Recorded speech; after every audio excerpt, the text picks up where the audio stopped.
Hello YouTube, Mike here, Dezaras Prime, back for another Transformers review. First off, I've got a new t-shirt. Do you like it? It's, it's become one of my sayings, a Dezarism of sorts. Instead of saying Jesus Christ, I'll say Primus Christ. I was going to get this t-shirt done for auto assembly. It's a custom. I didn't do it myself. But I was going to get this done for auto assembly, but I never got around to it. I wanted to save my money for plastic, not fabric. But I got it as an early birthday present, and it's fantastic. I love this thing. The Primus image is the Takara version with the blue hands and the silver and stuff. I will be reviewing the Cybertron Hasbro version. But, yes, it was supposed to be a surprise, and they tried covering the tracks, but they didn't do so good. When I've been talking about getting a Primus Christ t-shirt for auto assembly, but not actually getting around to it, and then I get messaged on Facebook saying, how do you spell Primus Christ? You do not try and cover your tracks by saying, oh, I was going to do rice paper things for your cakes. That's so stuff.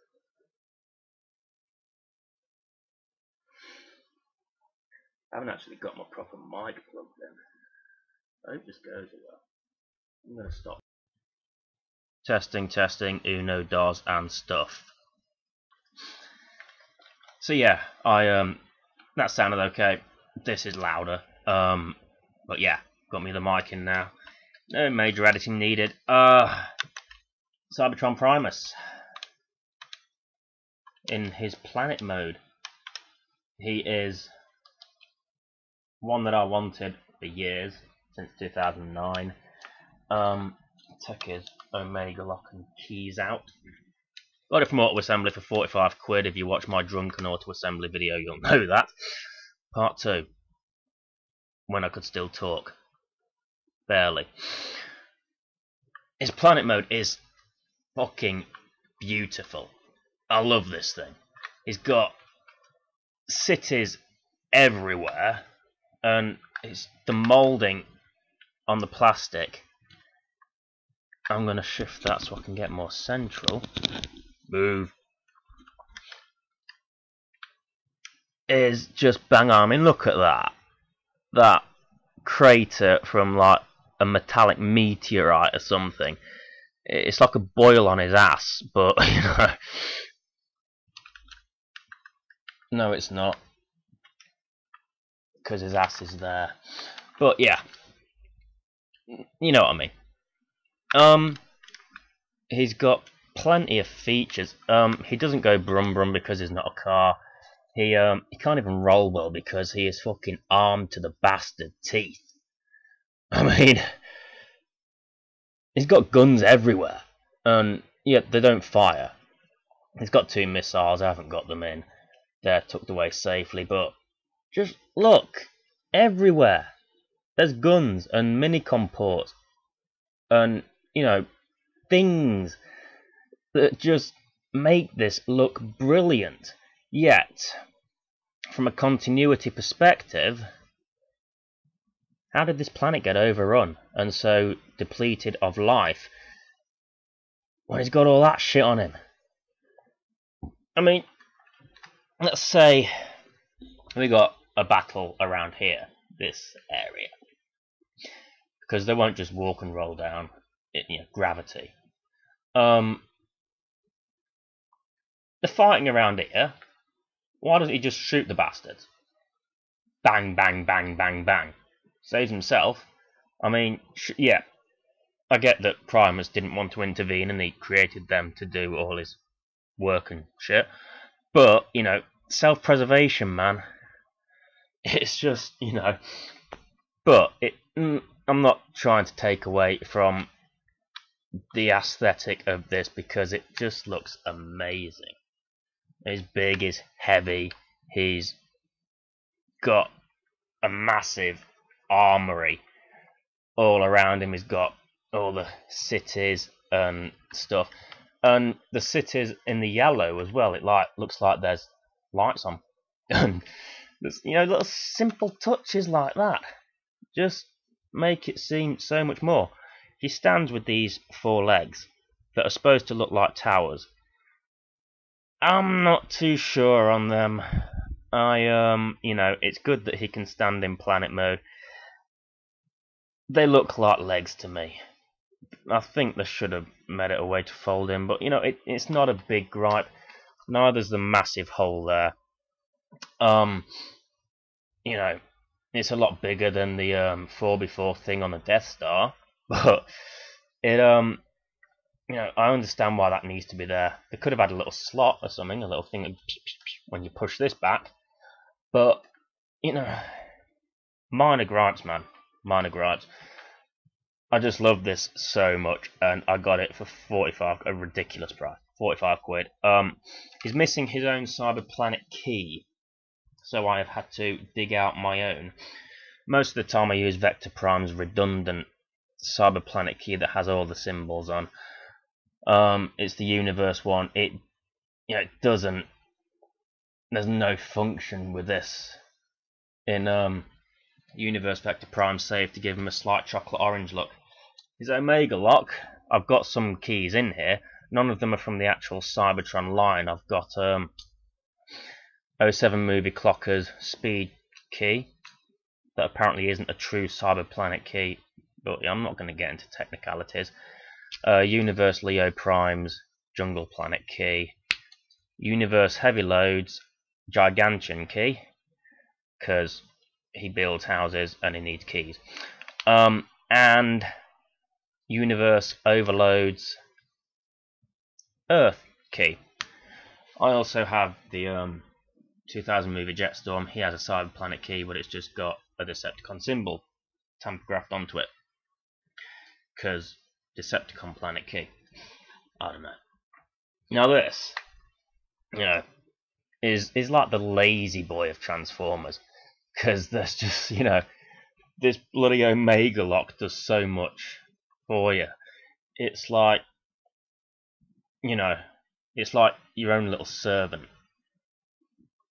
It's pretty damn cool how it works though.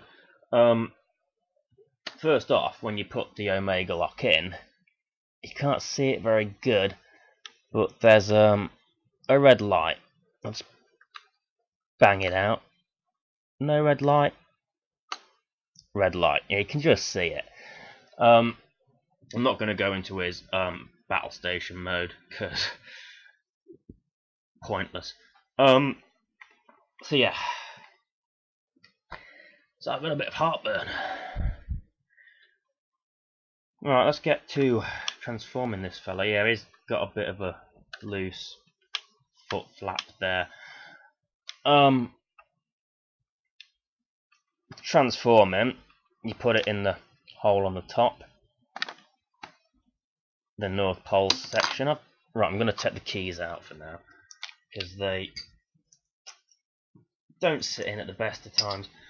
Okay, so I'm going to drop my mic, pick it up, and then get down to transforming this car. Let's put you there, out of the way. And so, to transform, you need to get a firm grip on it. These bits are rubber.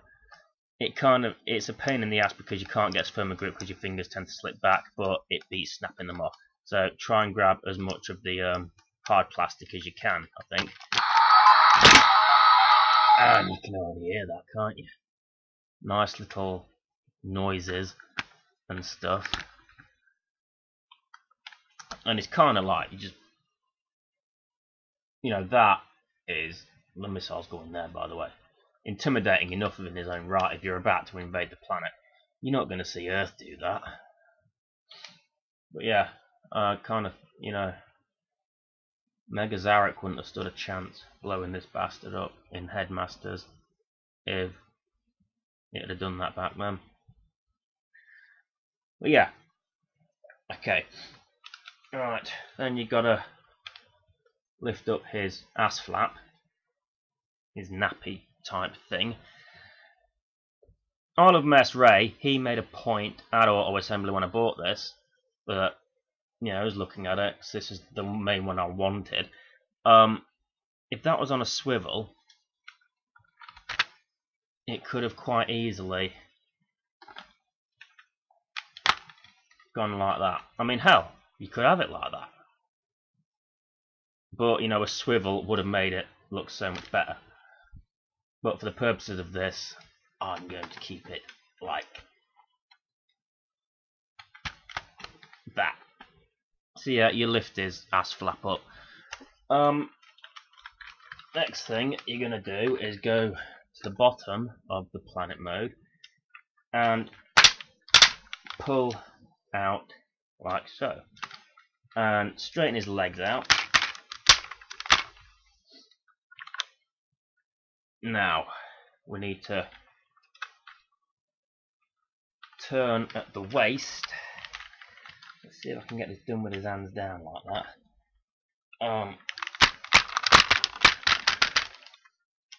Like that. Bish bash bosh. See, this is where this becomes kind of obstructive. Right. Split the legs if you want to. You don't have to at this point. These bits, they'll snap in. Mine isn't brand new. That one tends to be a bit loose. These bits, it's all about preference. I tend to bring the knee pads out just a touch to make them look a bit more armoured, plus show some thigh. Pull his feet out. His feet, that's it. And it's one thing where he's inferior to Unicron and the Death Star, for that matter, the Darth Vader Death Star. His feet just don't do it for me. But, I don't like feet anyway. I'm like the anti-foot fetish. I just don't like feet. Let's try and get a grip, because this guy is fucking huge. Right, this bit is a bit tricky. Well, it's not tricky, it's just a bastard. Okay, so, chest piece, there, hole. Omega lock. Have I named that yet? But that's his Omega lock.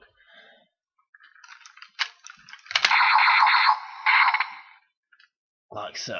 Just push it up. That actually went pretty easy. It's funny how it works on the live camera. The thing is, this one's loose. It'll stay up when these back bits are down. But that's no big issue. He's got these big, massive things behind him. I don't think those not being completely up is a great loss. It kind of like, it adds to his arms, I think. So I tend to keep them down. You can bring his guns down over his shoulders.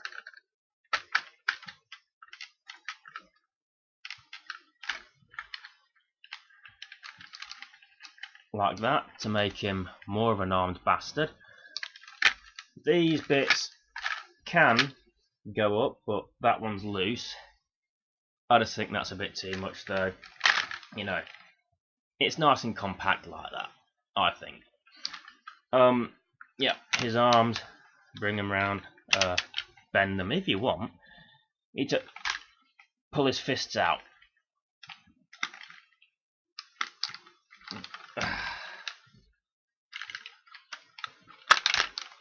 Like that. And bring him out. And, as Brodus Clay would say, my bad, these bits. Okay, so, his side leg bits. Just a nice little turn, like so.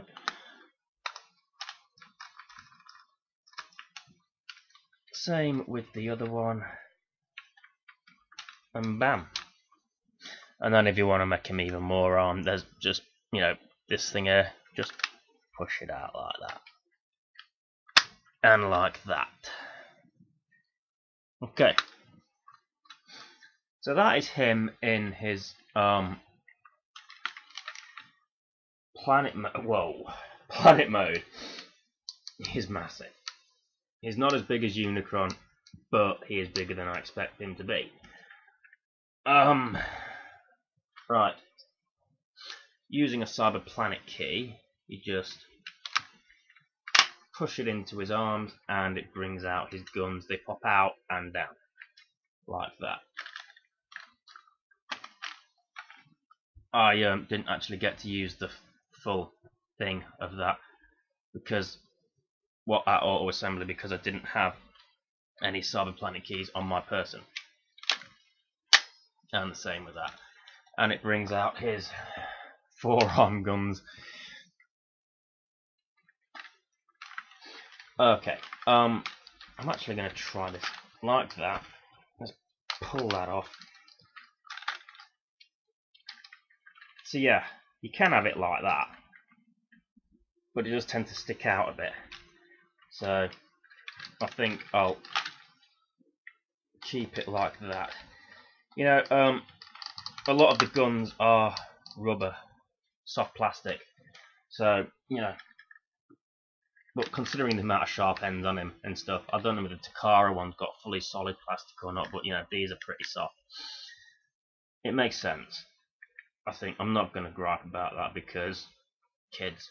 I have a child. If Bradley wants to play with Primus, he's less dangerous like that. Okay, he has his minicom ports are redundant. They are not required. They're dead, but you know they're there. So if you want to splatter minicons around him, then you can do. But I don't. That the minicons would be grossly out of scale on the planet. Kind of, you know, minicons bigger than cities. It just doesn't quite do it for me, so I don't. He's got these little things where you pull them out there, and he's got like little claws, and he's got like pincers. And I've dropped my mic again. This thing, he got a big fucking toy, and not a lot of room to work with. But yeah, these little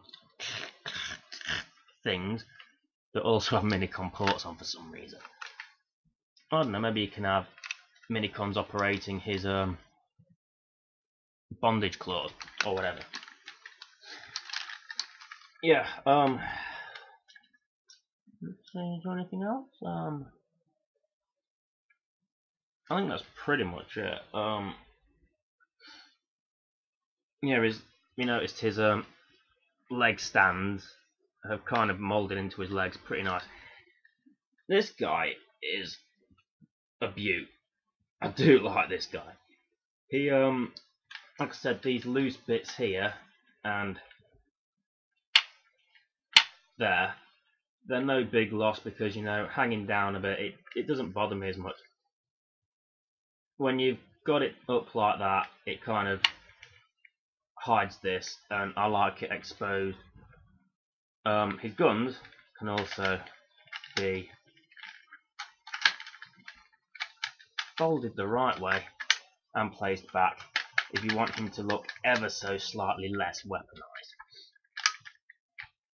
He's still badass though. Size comparison, while I've got him out, this is Revenge of the Fallen Leader Class Optimus Prime, my last review. I mean, let's try and get the feet, let's get them at a foot measure up. You can see the size. This guy is about as tall as, barring the shoulder pieces, the Supreme Class Darth Vader, the Death Star. And yet, Primus towers over him so much more. Still small for a planet though. So, this has been my review of Transformers Cybertron Primus. Oh, one more thing. Yes, I don't know if you can notice his fingers. I haven't done points of articulation, have I? His legs can go forward, they bend at the knees. His feet are on flaps and stuff. His legs can go out as well. It's hard to do points of articulation with a guy like this because there is just so much in the way. His arms, yes, when they're up, his arms will go forward. So yeah, that does allow for more freedom with arm movement. But, you know, again, it's no big gripe. It's not as if they're locked in place. They're flexible. His head, it turns, it doesn't go a full 360. I think it's because the back of his helmet catches the bits where his head comes up. He's got his nice little yellow beard. It swivels at the waist, mainly for transformation purposes, but yeah, you can get him in some. I mean, I would say you could get him in some epic poses, but you stand him next to anybody by Unicron, and it's epic enough. His hands, all individually double jointed fingers. His thumb's on a single joint. But yeah, so you can mess around with his fingers. I keep them closed, and I will show you why. Because his left index finger is missing the tip. That's all it's missing. Oh, and that finger's missing a tip as well. So he can't even do the horns on that finger. But, you know, keep his hand closed and you can't even tell. So, that pretty much concludes my review of Transformers Cybertron Primus. He's awesome. I love it. I think it is fantastic. And that's one off my auto assembly list. If I go next year, I don't know what I'm going to go for. Get by. Yeah, next I will review. Well, I was going to say an easy one because I did Revenge of the Fallen Optimus, but, you know, Primus ain't exactly a tough cookie to crack. Maybe Generations Drift, Dark of the Moon Deluxe Soundwave. Yeah, I could haul myself out with a Dark of the Moon Soundwave considering he isn't mass released. That could bring a few people in. Better make sure I do a good job. I'll figure something out. Anywho, this is Dezaras Prime with my review of Transformers Cybertron Primus. Could do Unicron next. I might as well. Yes, I will probably do Unicron next. The Chaos Bringer, the Devourer of Worlds, the darkness that counteracts Primus's light. Yeah, we'll see. And you shall see me next time.